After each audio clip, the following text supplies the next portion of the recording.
we got to put felt on there, felt, because he's looking to buy up some stuff. All right, and then Joel, we have like two other names that's on there as well. I don't remember off the top of my head that I've gotten some calls from them.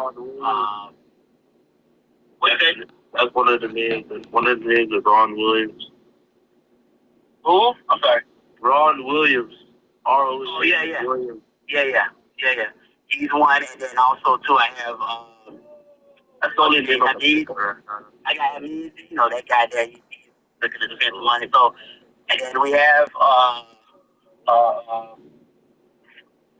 a couple other people. So basically, all those guys are mainly retail focused, meaning commercial property. So general commercial, retail property focused. So as as we get other buyers that start dominating more, then we'll focus on that. But as I mentioned to you guys before, we're going to be focusing. Henry's been busting my chops a little bit. He's like, Joe, you need to turn it up a little bit.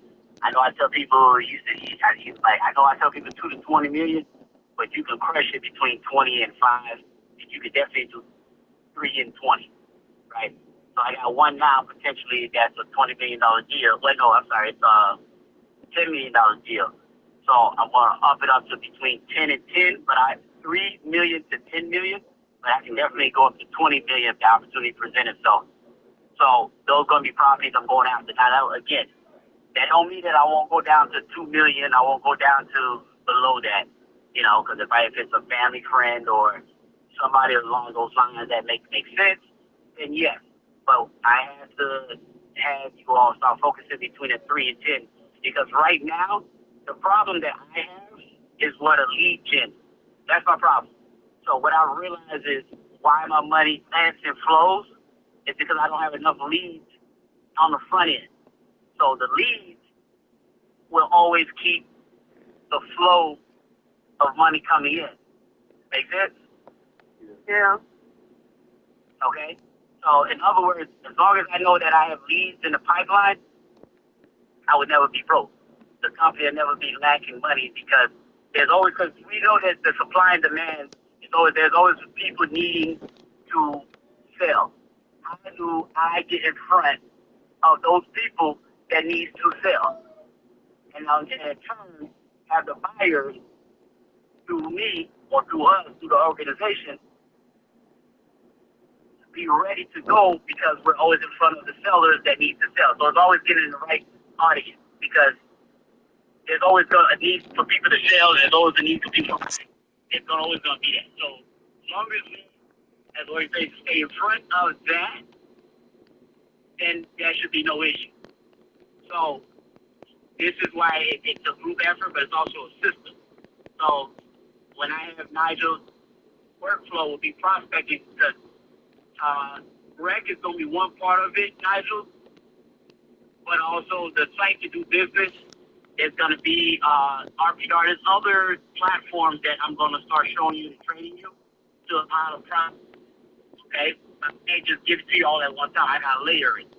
You get familiar with how to do it with rec. Then when I add in the other ones, you'll know how to do it with that, and then you'll know how to data mine for information. So if I text you an address, if you can't find it on rec, you can go to Craigslist, and you can go to IDI, or you can go to site. So you can get all the information you need from who owned it, who last owned it, and who all owned it in the past from the time the property was incepted and it had a parcel ID number. You'll be that good at it, and then you'll be able to, okay, all right, the property is worth X. So now, this is where a virtual assistant come into play, because I don't want to dump all that on you, Nigel.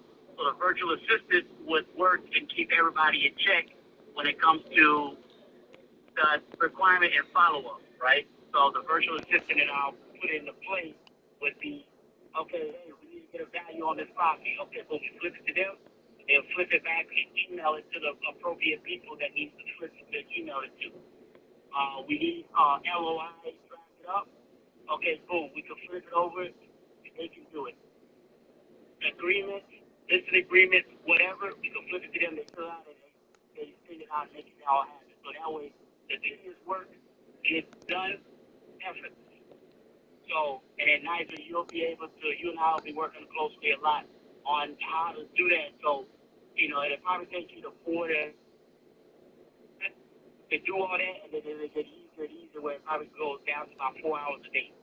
And then Joel, all you'll have to do, you, Jeremiah, whoever else, I'll be doing it too as well. Be making phone calls to these properties that Nigel has from the day before prospect, and then we're turning them into soft leads.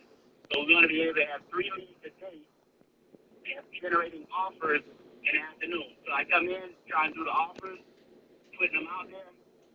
So now the offers are getting put out there by the regular. So we put 15 offers a week, right? So let's just say, what we said was, 21? 21 a week, right, Mark? Like it? On the prospect? Yeah. Okay. So if it's 21, and the goal would be to try to have 15 offers out. And then, out of 15, maybe 2 make it off, they'll accept it, maybe less, who knows.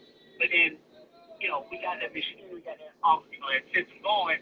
So now it gets to a point where we have, let's just say we get 1 or 2 deals accepted a month, right? But let's say if it's 2, let's say if it's, we perfected it, we're fine doing it, then if we get 2 to 3 a month, now we really do have a machine going, and it's just flowing. It's just flowing. Everybody's doing their part. Not everybody taking on one too many fights at one time, and no one's feeling overwhelmed. So the biggest thing is not for everybody to feel overwhelmed.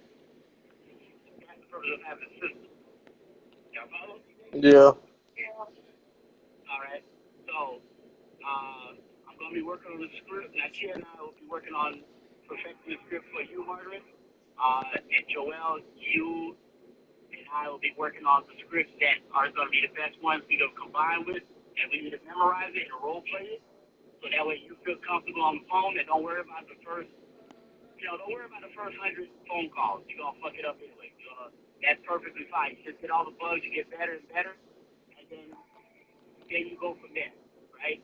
And Jeremiah get on board with it, and he'll get to understand it, etc. I'll be doing the calls myself. I'll be doing everything from A to Z, but eventually it'll be you all start running the plays on those front ends. And the moment you start feeling overwhelmed, you let me know so that way I can, either plug in the next person in to take care of it, because I need this is like the acquisition end of things. In the disposition, I'll have to get a disposition side of it where, okay, I got somebody, and they're working about selling the different properties or the different necessary stuff. And then on the brokerage side, Margaret, that's not going to be an issue when it comes down to phone calls to be received, because you'll answer them, because people will call back.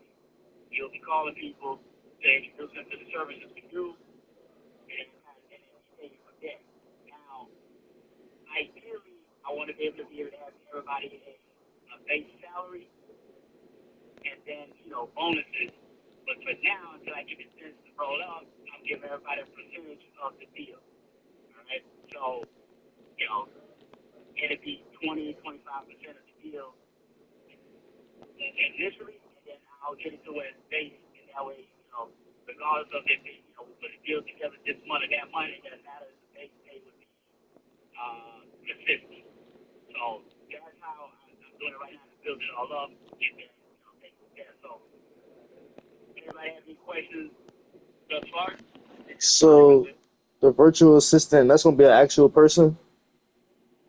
Yeah, a virtual assistant will be an active person that'll be doing like the back end work as far as like paperwork, how to do the cost analysis, how to do analyzing the property. Like every single one of us needs to know how to analyze a property to begin with, but like the back of the napkin and how to price per square footage. But the person that will be just doing it, they'll just, okay, cool. For them, because as we get to prospect the property, and then, especially on Black Diamond side, you guys should know how to do it to analyze the property, to know what the property worth. So if someone says, oh, I want $10 million for the property, I'm like, okay, yeah, okay, buddy. But the property is really worth $2 million. Or let's flip it around. Oh, I want $10 million, but the property is worth $12 million. Like, oh, okay, great, that's a deal, right? So it's like, okay, well, let's figure, let's see if it's really a deal. These are the costs. These are the expenses. These are the the the amount that it would cost to get the property up to speed, and then the income that needs to be generated. Now, can it be generating the income, but it's not generating the income because the rents are below market? Yes.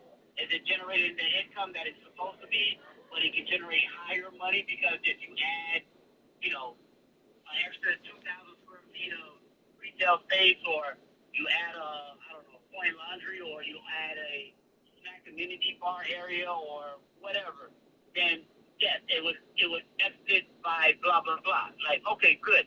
It's how you know that you have a deal. So those are the things, just being able to do that, and then having the performer that you can kick in the numbers and be able to make that happen. So those things that I'll show you guys individually with the performer, so that way you guys know, oh, okay, all right, this person talking about this property is probably not worth that, and you can be able to quickly say it in your head, right, without repeating it. But like Joel, for example, Joel will be talking to people like, hey, if I provided you an offer, would you refuse it, or not even refuse it, would you consider it? Oh, okay, whatever, whatever. But Joel had to be know, like, okay, well, this property only brings in 50,000 a year, so it's only worth, I don't know, at on 5 cap, 6 cap at best. Okay, this property is worth,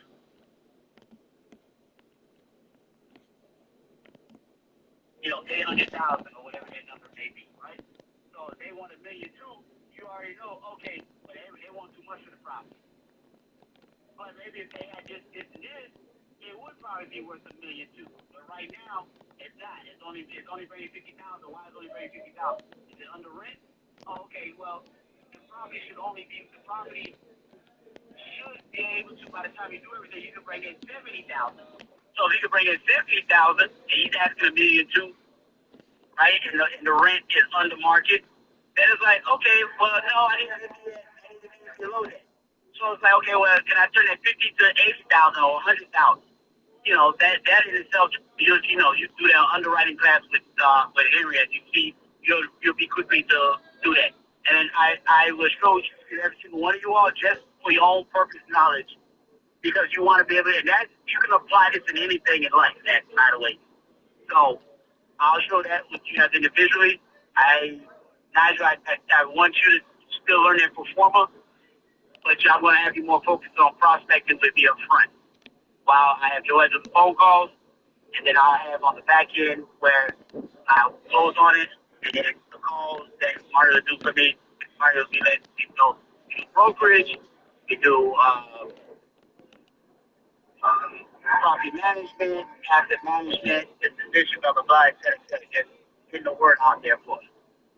And I care you'll be helping me out on the back end to make sure that everything gets executed the way it gets done. But that way, you're not chewing all the lies. You're still doing what you need to get done. Or So, you got any questions? No. Okay. No, I don't. Nigel? um, so you were saying that you want me to learn the performer.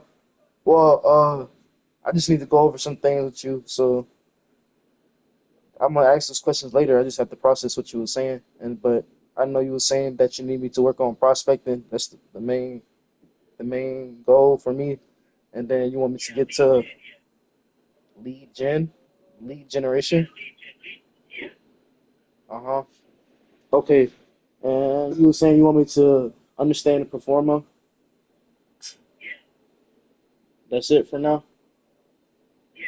Yeah. Yeah. Because I want to have you start. I'm going to show you what good corners are for gas stations, what good piece of real estate are for the other prospect buyers that we have. And so that way you can, okay, these properties are good properties that we can get them on the list, put them on the list for follow up. And I have a list of properties to call.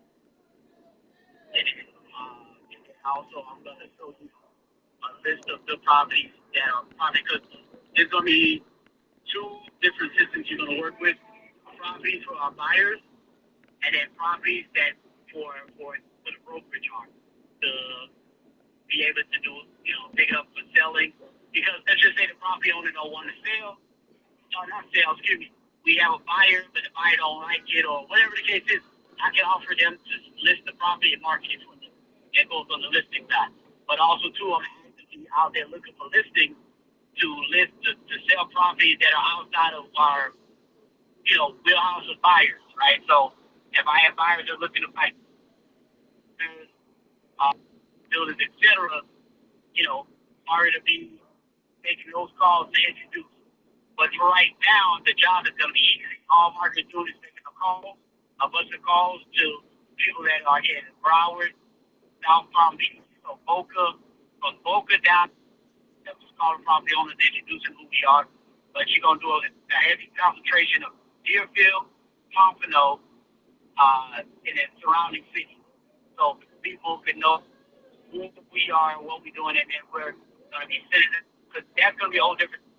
Going to send them the email, going to send them the direct flyers, all that stuff is going to be packed in there with what Margaret Hereford is doing. While Joel is working on the investment sales to get the warm up the sellers to selling their property. So your day is not just going to be like task, but on getting lead gens for Joel to make calls, and then the other half is going to be for Margaret to make calls. But Margaret's stuff is going to be easy. She's just going to pick a row of properties, roll roads, major roadways, and these are the calls. You make your calls. All right. You get what I'm saying? So that's going to be. Go ahead. yeah, so you know how you be sending me properties. So what makes you like qualify the properties that you send me? Because I was thinking like I can also look for properties, but I know you be seeing them. Yeah, what makes you qualify the properties that you send to me? So, if I heard you, what makes you qualify the properties that we're going to call on?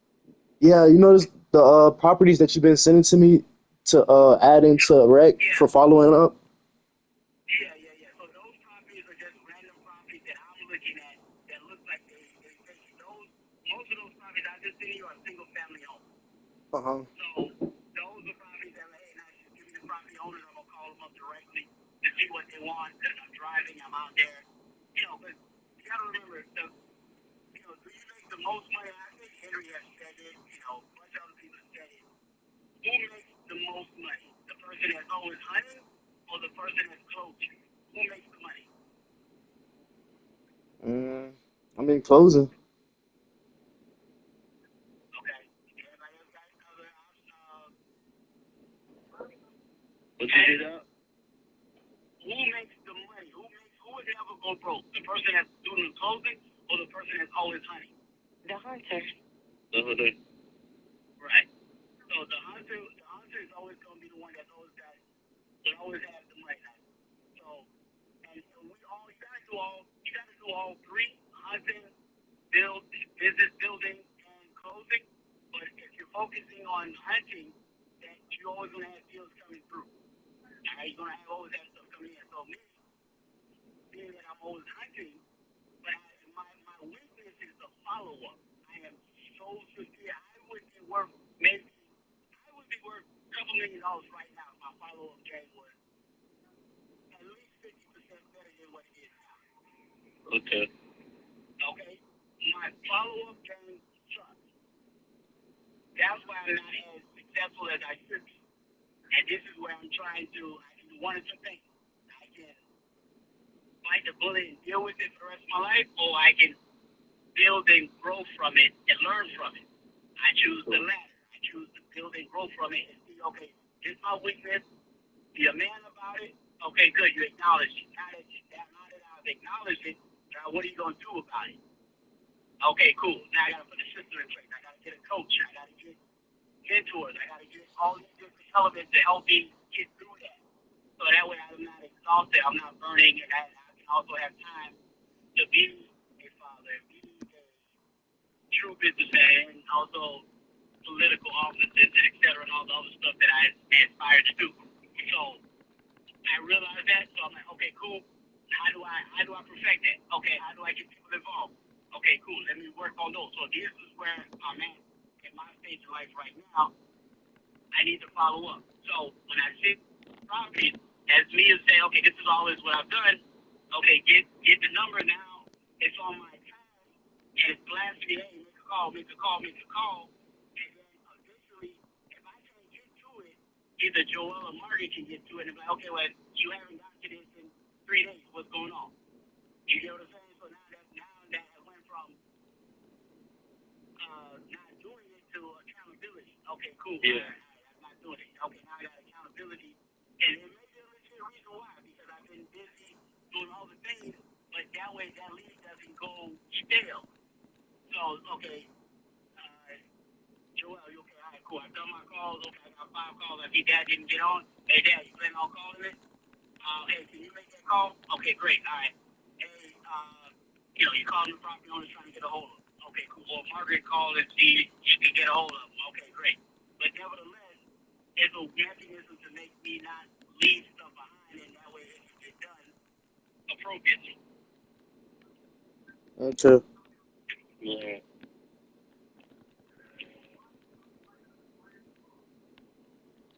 All right. And then I know you had some stuff you needed to share, so hold on to that real quick. Oh, no, I have to go through it first. Okay, all right, cool. When you do it, let me know. Joel, you have any questions? No. All right. I don't know. Is Jeremiah on the call or not? No? I don't know where he went out, but nah, he was listening though. Okay. He just walked outside. Oh, okay. All right. And Margaret, do you have any questions? No, I'm just following. Okay, cool. And then, so Nakia, you play a crucial part in helping me with this, and then also with the other things that you and I've been working on. So Nakia helped me put this down. So Nakia, what I want to do is that chart that we discussed the other night. Let's see how we can put it in an SOP format. What's the format? SOP. SOB? T. T. Yeah. All right. And that SOP, just so you know what it is, it's standard operation procedure. Okay? The standard operation procedure. So everybody know what they're doing, so that way we can have because by putting that chart in there, we could drop it in Chat GPT or Gemini. It'll create like a table of contents, the purpose, they do responsibilities, the message, all the other stuff. So that way, at any time we forget, we can always fall back on that little. It's like almost like a manual, right? And the best example of that is, these pilots, right? These pilots been flying for thousands of hours, and they still got the manual in front of them. Never forget what needs to get done if this happens, that happens. Even though they memorize it.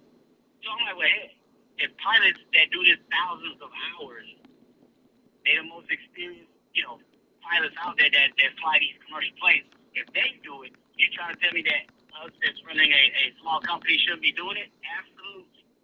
That's a freaking loose. So I definitely want to turn that into an SOP. It's going to probably spit out more stuff and go in a little more detail on the acquisition and then what we do to build and what we do to disposition. But for now, we need to be able to, start making calls.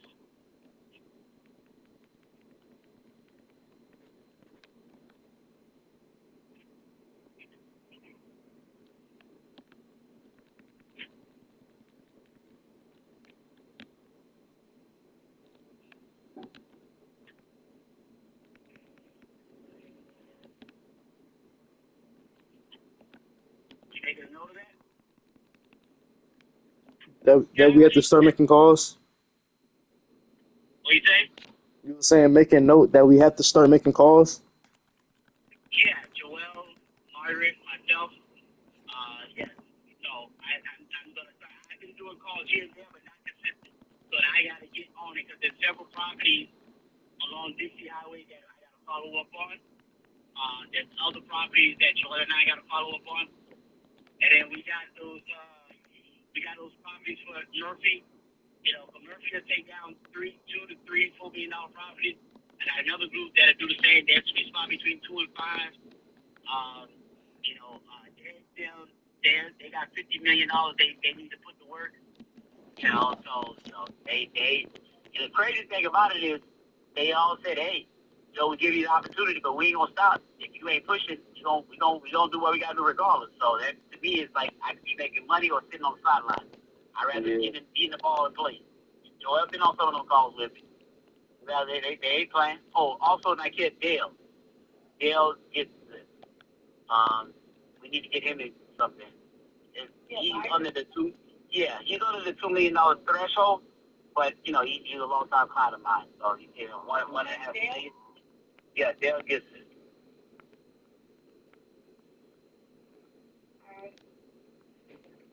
You said 1.1? 1.5. 1.5? Yeah.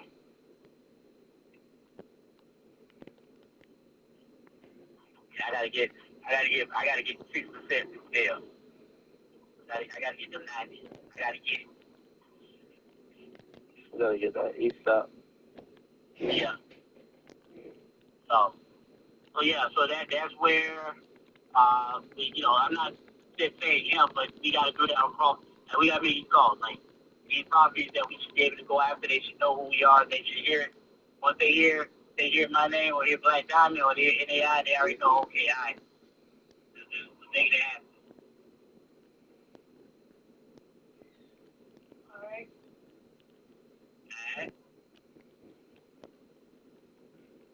All right, cool.